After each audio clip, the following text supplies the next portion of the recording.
I stood there, alone under the blistering Utah sun, where the desert swallowed everything: hope, logic, even human decency. The sunlight was so harsh I had to squint, staring at the empty patch of dirt where just 10 minutes ago Brittany's silver SUV had been parked. The car was gone, along with her, and her 3 best friends, Megan, Tiffany, Ava. At first, I chuckled, a bitter, uneasy laugh. Probably another one of their dumb pranks. Probably hiding somewhere, ready to pop out and scream, surprise, like they always did. They had zip-tied fireworks to my luggage on our anniversary trip. They posted photoshopped pictures of me in a dress on Instagram. They dumped ice water in my bed and laughed till they cried. And I let it slide. I swallowed it all, because I loved Brittany. Or at least, I thought I did. But this time, felt different. My phone? Still plugged into the car. My wallet? Locked in the glove compartment.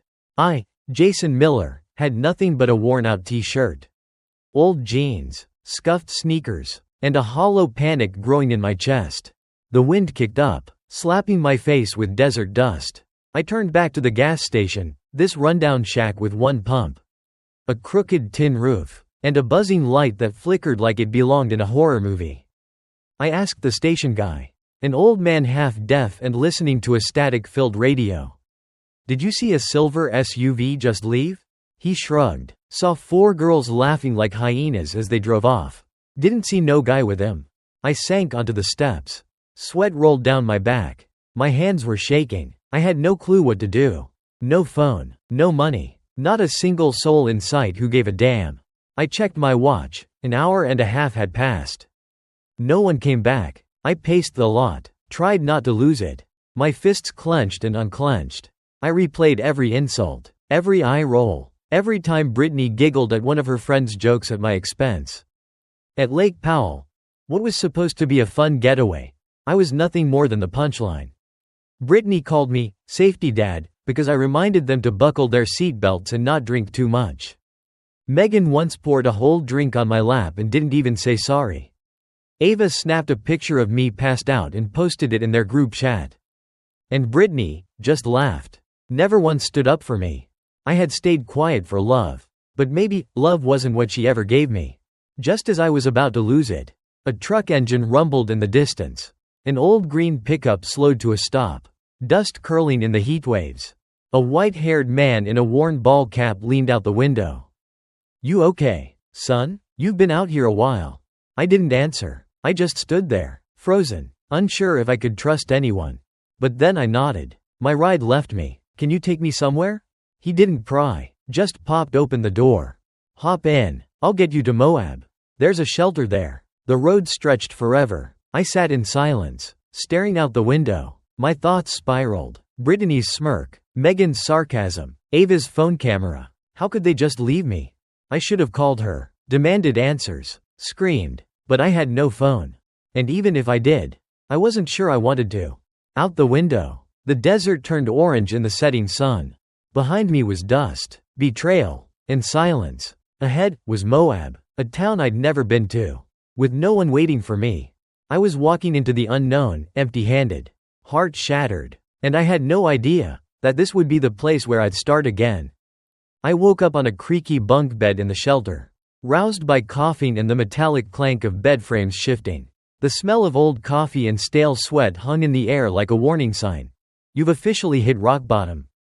Pastor Jerry, a man with sunken eyes that still somehow glowed with something warm, called me over. "You holding up?" I nodded, not even pretending to be polite. He handed me a torn slip of paper.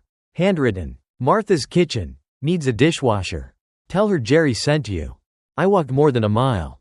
My heel burned through the hole in my sneaker. The diner sat on a forgotten corner, peeling paint. Faded sign, greasy windows. But inside, fate was waiting with rolled-up sleeves. A tiny woman with storm gray hair and a tattoo of a coiled snake down her arm was wiping the counter. She looked at me like I was fresh out of jail.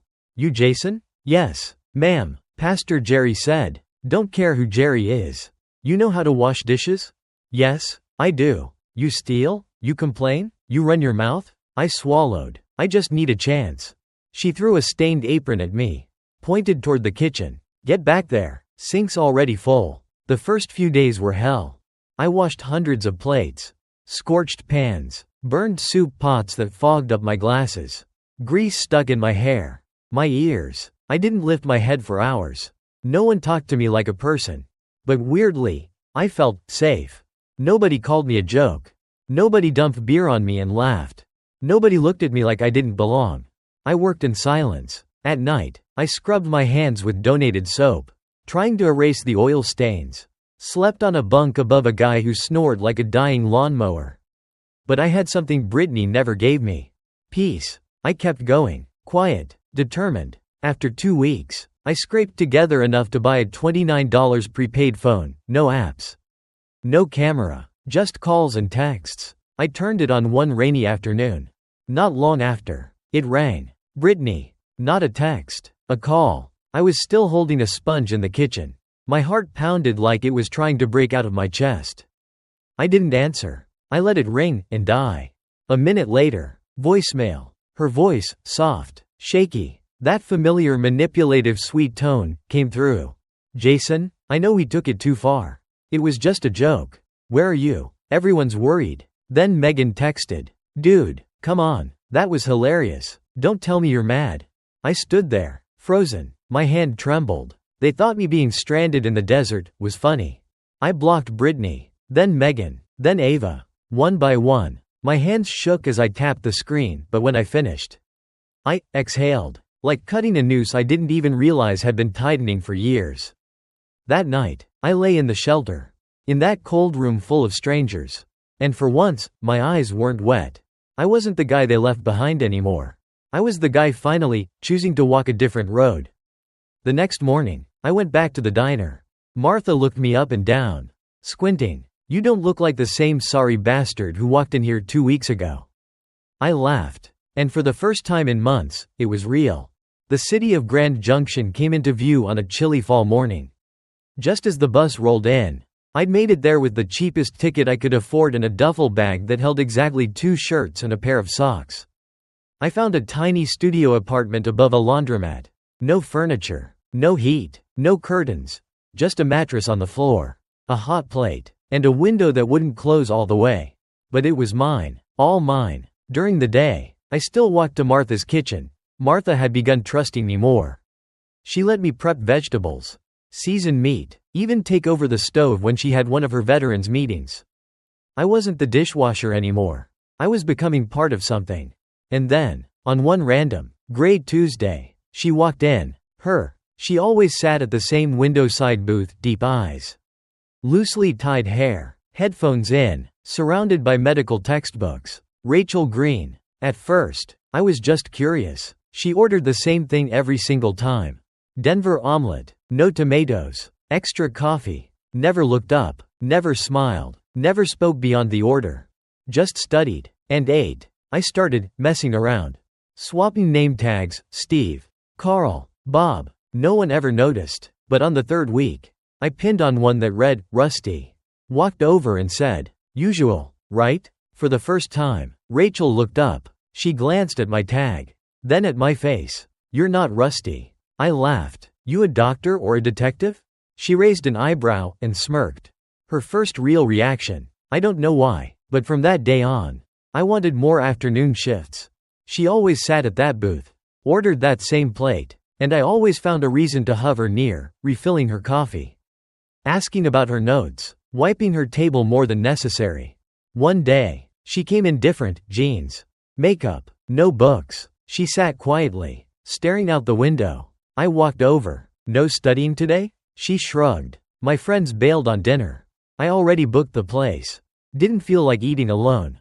Then she looked up. You free? I stood there, still holding a towel. Martha's voice shouted from the kitchen. Go. Still standing there like a moron? Take the damn night off. That night, we ate pizza at a little Italian place down the street. She barely touched her slice. But she talked. I ate too much, but I listened. Rachel told me about med school.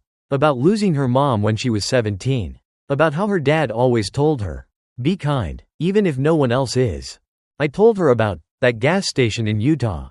For the first time, not to complain, but because I trusted her not to laugh.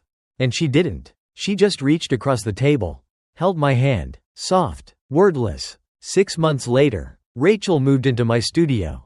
Her textbooks were piled high. The hot plate short-circuited after she tried to boil eggs using a metal spoon. We had one pillow to share, and we played footsie under the same tattered blanket every night. But I'd never felt fuller in my life. Then one day, while I was slicing onions in the back, my phone buzzed. Brittany. Not a call, an email. Long, wordy. I miss you. I saw your photos online. I'm glad you're doing well. But something about it just breaks my heart. I don't know how she got my address. Maybe an old invoice. Maybe LinkedIn. I didn't read the whole thing. Didn't need to. As I stared at the screen, Rachel walked in. Blast from the past? She asked. Her voice calm, not accusing. I nodded. She came closer, peeked at the message, then said quietly, "If the past comes knocking, all you have to do is not open the door." I didn't say a word. I just hit delete, and kept chopping onions. Right then, I knew. I wasn't Jason, the guy abandoned at a gas station anymore. I was Jason today, a man loved the right way. That morning, I was wiping down the bar at the first diner, the one where Martha had once thrown an apron in my face, when my phone buzzed. LinkedIn notification. Someone viewed your profile 27 times in one day. I frowned. Opened it. Brittany Anderson. The same fake smile in her profile pic. But her hair was shorter. Her face, thinner. Worn. Title: Freelance Brand Consultant. Seeking opportunities. A chill ran through me. 15 years. No messages. No real apology. And now she's digging? I shoved the phone in my pocket. Didn't answer. Didn't dwell. But I was wrong. 3 days later, just after the lunch rush died down, the door chimed. I looked up, and the whole world paused. Brittany, Megan, Ava. They walked in like three faded ghosts, trying to fake confidence but barely holding it together. Brittany wore a name brand coat that had seen better days. Megan looked smug, but heavier. Ava kept her head down, like she'd rather vanish. They sat at the window booth, the very booth where Rachel once studied. The exact same booth. I was behind the counter, fingers wrapped around a coffee cup. I could have sent someone else, but I didn't. I needed to see their faces. I walked over, calm. Good afternoon. What can I get you? Brittany looked up. Her eyes widened, lips trembled. Jason, is that really you? I didn't respond, just stared. Megan broke the silence. Look at you, all grown up, business booming. Huh? My voice was ice. What do you want? No more pleasantries. No small talk. Brittany inhaled. I need help. I'm divorced. My company collapsed. I didn't know where else to go. Megan chimed in. We just need a little cash. You're doing well, right? For old time's sake. For what? I cut her off. Ava finally looked up, eyes glassy. We were wrong. I know it, but can't you forgive Brittany? I turned and walked straight to the office. My heart thudded. My hand shook as I opened the safe. I pulled out a check. Wrote one number. $83.20. The exact fare for a Greyhound bus from Moab to Salt Lake City, 15 years ago. I remembered. I had once stood there, empty-handed, wondering if I should buy it. I walked back, placed the check on the table. This is what I would have paid to come back for you that day. I didn't, and today, I won't. Brittany stared at it, frozen. She didn't cry, but she went quiet. Megan hissed, "You're really that petty?" I smiled, but not the smile they remembered. This was a man's smile. One who got back up on his own. I'm not petty. I'm precise. You gave me humiliation. I'm giving you the fare it would have cost me to return to you. Not a cent more. I turned my back and walked away. Behind me, I heard Megan smack the table. Ava sniffled. Brittany let out a broken sigh. The door chimed again. They were gone. I washed my hands, dried them slow, walked back to the counter. A waitress whispered, "You okay, Jason?" I looked out the window. The curtain danced in a gentle breeze. And for the first time in years, I'm better than ever, I said. That night, I told Rachel everything while she graded papers at the dinner table. She didn't ask for details, just gently placed her hand over mine. I guess, you finally gave them an ending. I nodded. She smiled. And you don't owe them anything anymore. One winter evening, I stood in the warm kitchen of our small home in Colorado Springs, stirring a pot of chili. The scent of spices, meat, and peppers filled the air like music I knew by heart. Outside, snow was starting to fall, soft against the fogged-up windows. In the living room, our two kids were bickering over the TV remote. The boy yelled, I saw it first, while the girl shrieked, "Daddy, he's cheating again." Rachel sat at the dining table, eyes locked on ungraded medical exams, a red pen in one hand, but a quiet smile played on her lips. She glanced at me, pushed her glasses up, and said, "Smells amazing, chef." I smiled, spiced it up a little. "The kids are gonna complain. They'll still clean their bowls." "Like always," she said, without looking up. My phone buzzed on the table. One email. I glanced at the screen. From Brittany. Just one line visible. "Are you happy, Jason?" I didn't open it. I didn't need to. I deleted it. No emotion. No hesitation. Not out of hate. Because it simply didn't matter anymore. I set my phone down. Scooped the chili into bowls. Rachel poured drinks. The kids came racing into the kitchen. Giggling and loud. Dinner was messy. Loud. Real. Nobody at that table knew about that gas station all those years ago. About the night I stood shaking. Penniless. Abandoned in the desert. Nobody knew. And nobody needed to. Because the man I am today is not the man who was left behind. That weekend, we took the kids to the park. Late autumn leaves crunched beneath our boots. I held my daughter's hand as my son ran ahead, kicking a worn plastic ball. Rachel walked beside me, her hand brushing mine. "What are you thinking about?" she asked.